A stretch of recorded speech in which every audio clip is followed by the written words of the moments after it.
இன்னிக்கும் நம்ம share market 2 good நியூஸோட start ஆயிருக்கு. ஒரு நியூஸ் அமெரிக்காலேருந்து வந்திருக்கு.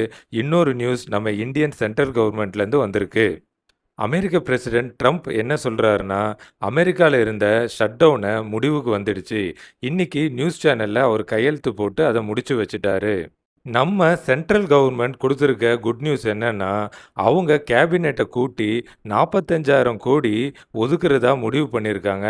அமெரிக்காவோட டேரிஃப்னால பாதிக்கப்படுற இந்தியாவில் இருக்க நிறுவனங்களுக்கு பூஸ்ட் பண்ணுறதுக்காக இந்த தொகை. இப்போது நீங்கள் பார்த்துட்டு இருக்கிறது Nifty 50யோட 2 minutes live chart.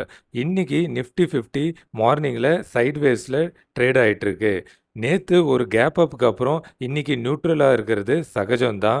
Market closing டேட்டாவை ஈவினிங் பார்ப்போம். பெயிண்ட்ஸ் நேற்று மார்க்கெட் முடியும் போதே நல்ல புல்லிஷ் மொமெண்டத்தோட முடிஞ்சிருந்தது.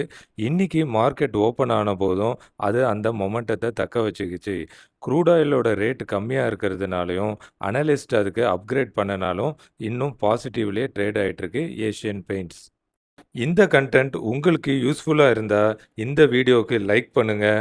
தமிழ் ஸ்டாக் பஸ் சேனலுக்கு சப்ஸ்கிரைப் பண்ணி தொடர்ந்து இந்த மாதிரி கண்டென்ட்ஸை பாருங்கள்.